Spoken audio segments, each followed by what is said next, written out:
So I grew up here in Western Australia. I grew up in Alfred Cove.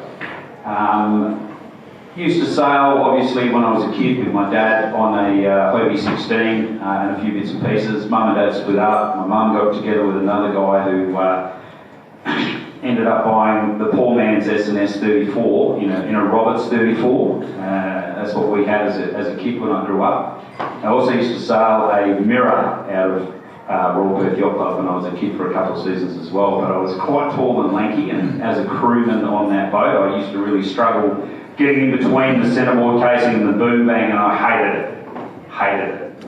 So, and then I discovered surfing, skateboarding, and girls. Pretty much stopped sailing for a number of years through my late sort of teens. And then my mum and stepdad ended up leaving Western Australia, I think when I was about 18 years of age, and they had bought a house in Airlie Beach in Queensland. You guys are probably all aware of Whitsunday Island. So they went over there, and then they built a 42-foot catamaran down at Hope Harbour, Sanctuary Cove. And they took that up there, and good on them for doing that, and they started up a day sailing charter operation from Airlie Beach across to the Whitehaven and across to Hayman Island, depending on the weather per day. So when I was about 20 years of age, I decided to leave WA myself, and I went around Australia and ended up in the Whitsundays. And I'm going to take this out of here because I'm going to need to look at the screen, I think, while I'm doing this as well.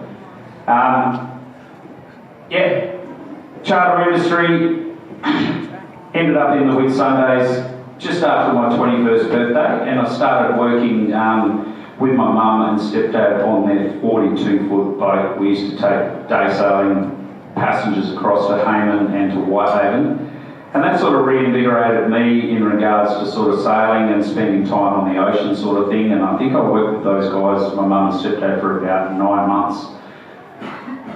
Living in the Whitsundays was fantastic. Sort of opened my eyes to a lot more sailing. Obviously, there's a lot more regattas that were coming up over there. First job when I first got to Airlie Beach was the bar manager at Hog's Cafe. I was really good friends with Don Algie, who at the time was the leading man behind Airlie Beach Race Week. So behind the scenes, I helped Don sort of organise and run Airlie Beach Race Week in my early 20s, a long, long time ago. And then obviously sailing over at Hamilton Island Race Week preceding that. And then I sort of met a lot of people after doing all those sorts of regattas. Started doing a lot of deliveries up and down the east coast, boats that were coming up and down the coast sort of thing. So I gave up the job at Hogsbreath, sort of stepped into the role of professional, I wouldn't say professional sailor, but trying to make sailing a living while I was over there. So I was sort of getting paid to do deliveries of boats up and down the east coast. And doing that, I ended up meeting a group of people. David Pescott at the time was sailing a boat up at Hamilton Island, and he used to run a charity called SWD, Sailors with Disabilities. He invited me down to help those guys out to do some crew training and stuff like that, and I did my first Sydney to Hobart in 1995 with the guys on SWD. Pretty inspirational for me. I was the only able-bodied person on the boat, so there was sort of a bit of a criteria as to how they were allowed to compete in the event. The skipper was dyslexic, so not a very good navigator.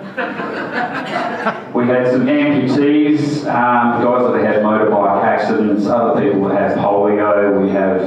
We had our mast man. We called him the one-armed bandit. He was quite entertaining. He used to basically pull the sheet down, or pull the halyard down and then hide it with his teeth and then keep sort of pulling it down. Just had his right arm minus his left arm through a motorbike accident. Anyway, amazing group of people. I did the 95 Hobart with those guys, and we came third. Well done.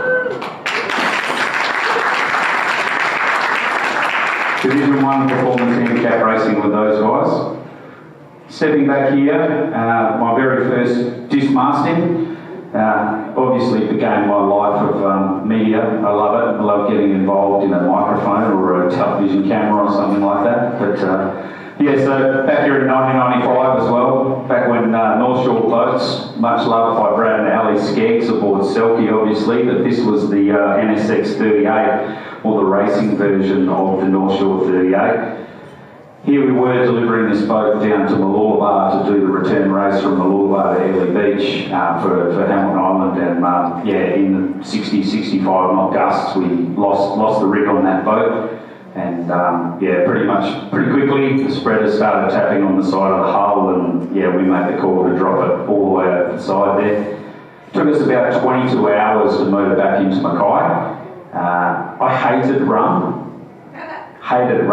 Even when I was working the bar, I couldn't stand smelling it. Even when I was pouring it, I used to pour it at a distance. I just hated the smell of it. But on the 22-hour motor in from out in the middle of nowhere back into Mackay, we had a 1.125 litre bottle of bourbon and a 1.125 litre bottle of rum.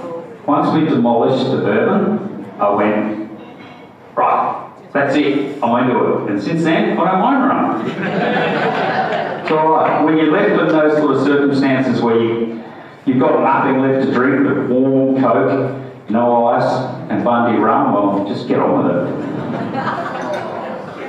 That's crucial. That's crucial. Desperate times. So this is just some information on the, go to the next one if we can, Wheels. A couple of younger photos, I think, of myself. Oh no. Oh no, bro. Oh no. It's up there in the corner. Oh, there we go. Let's go. There we go. There's me as a fresh-faced 21-year-old. What happened? I've still got those crazy eyes, don't worry, it's all good. Let's drink a bottle of rum and you'll see those crazy eyes. So after the Hobart, I ended up heading back to the Whitsundays and landed, at that time, I considered to be the dream job of my life. I landed a job on board the Derwent Hunter 72-foot bald head gaff rigged topsail schooner. Originally that boat was built in 1946 and it used to be used for topography by the CSIRO up and down the east coast, basically doing mapping and stuff like that. The owner of the boat found that boat sort of sitting away, rotting away on the Gold Coast and spent about 4 years renovating it and brought it up to the Whitsundays. So we used to use that boat sailing overnight charters out of Airlie Beach for 3-day and 2-night overnight charters. And whilst I was up there, I spent enough time to do my Master Class 5, skippers, obviously qualifications, and then I was lucky enough to skipper that boat for a couple of years while I was up there as well. So great boat, great times, Airlie Beach, really good place to be in your young 20s and single. There's me again, working hard on the boat. Again, what happened? Here we are. The very first time that I saw Siska 4 come back to, I was very aware of Siska and obviously Rolly Tasco. My stepdad Ted used to sail with Rolly when I grew up. And that there is a picture of the first time that Siska came into the Whitsundays and began her life as a overnight backpacker boat. They used to cram 22 people downstairs on that 77-footer. Yeah, a lot of people. Stacking and racking. So that was where I sort of came from. Obviously did that, came back to WA in 2002. I was living in Mosman Park, managing La Tropicana Cafe down in Cottesloe. Don't know if you guys ever remember that. And living in Mosman Park, obviously my closest club to sail that was Freshwater Bay. So ended up back to Freshie, sailing on some Viking 30s and a few other bits and pieces, Peterson 30s. And then I met Trudy, who used to be the original distributor for Musto when it was Musto out of New Zealand. And then I took over the distributorship for Musto here in WA in 2004. And so with that, I think It's hard, like you step back 20 years and you think of the world of retail. It was a different world. There was a lot more, Jeff, you'll know this, there was a lot more bricks and mortar. Like I used to have about 22 retail stores right the way from Musto Marine, Equestrian, Fashion, and I used to go and see those guys quite regularly, Grant Alderson and Sail Power in Claremont, and there used to be a lot more retailers, Horseland Midland, and it was a really busy time for me where we used to sell a lot more product. Bricks and mortar stores were where it was at. I suppose it's before the invention of the internet where everyone sort of went ahead and purchased everything that they did online. So if I can say one thing, if anyone needs wet weather gear or wants some personal advice or anything like that, don't buy it online. If you want to know what it's all about, and there's a few people in the room here tonight that have probably helped out in the last year and a bit, Matt Rose, top that. If you've got some personal advice about what you need and why you need it, come and talk to the people that have used it or know what they're talking about rather than buying it online. Ring me, ring Jeff. We'll tell you why you need a dry suit, why you need a 3-layer set of wet weather gear, why you need mid-layers. Because the last thing you want to do when you're out there sailing to Albany or whatever is to end up with potential hypothermia. It's freaking horrible. I've been there, I've done that. Don't do it. Get yourself some good gear, we'll all be sailing happily. So with that, I started sailing again offshore, ended up sailing on a Thompson 980. Doug Cooksey, a lot of you people in the room know Doug Cooksey, very prominent WA sailor, probably hasn't been involved in offshore sailing for quite a long time. Janet Williamson bought that boat out of East Fremantle. Little pocket rocket of the T980, we sailed on that for a year and a bit and sort of took it back over to Airlie Beach and Hamilton Island. And sort of, had a lot of fun on that boat, and then that boat was sold pretty much when we got back. All the way along, I suppose, dealing with Musto and all of the brands and stuff that I had, I just kept building on my network of people here in WA that were involved in sailing. Through that network, I became good friends with Jeff Bishop, and basically ended up sailing on board Cruise Control, which was the CNC 115 that Jeff and his dad Graham owned when they were the distributors through for CNC 115s. Good boats. How many did you sell those in the end? 3 or 4 came into WA, I think? Yeah, 5, I think, yeah. So yeah, started with the Bishops for a couple of seasons, I think, and then joined John Moore and the guys from Mandurah, who were originally sailing on the Sydney 36 this way up. And this was around about the time that there was a flotilla of 49 or 50 footers here in WA, so it ended up being 3 Martin 49s. We had the Far 49 in... Someone remind me? No, not sled. Knee deep, that's right, knee deep. So yeah, there was a bunch of 50 footers.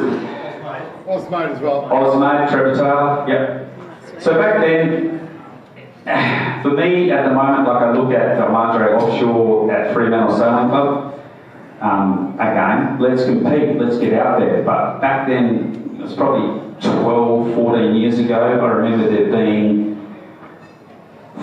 40 to 50 boats sailing the Madre Winter Series. Anyone from Fremantle? What did you guys have last year with Madre? 20. So yeah, there's a reduction. I don't know why it's happening. But back then there was Division 0, Division 1, Division 2, Division 3, all racing under IRC. There's a lot more competition. Let's get back there. If you've got these boats, let's utilise them. Let's get out there.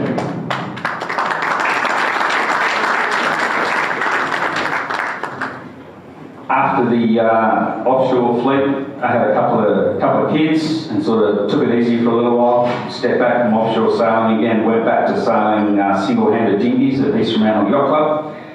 couple of people in the audience tonight. Dave Kenny, I see you down there, mate. We're racing against each other on these Sabres. And then Mark Nagel, obviously at Eastern Round Yacht Club, decided to build his Fred Barrett 35, and we were in negotiations, obviously, to build that, and he asked me to be his crewmaster on board that and basically help him out with the build of the boat. So that was a couple of years that we went through that, and then Weapon of Choice obviously hit here in WA, and great boat. Had a lot of fun on board that boat. And in between that, I think that's probably around about the time that I started working at Fremantle Sailing Club. Took that role over, stepped in. Travis was the sailing administrator, and I took over as the on-water manager or sailing manager at Fremantle Sailing Club. Throughout all of this, I think I go back to kind of the networking game. Like, I don't think you can step into a role of being a sailing administrator or a sailing manager without contacts. So, like Cherry Corcott with her offshore race control team, you got a little black book. You got a little black book of contacts, people that you know, people that you can contact, and people that kind of make your life easier. You know, the door's opened by the time you can, you just walk up, have that conversation, and they're like, yeah, sure, we'd love to help you out, because it's just about building relationships.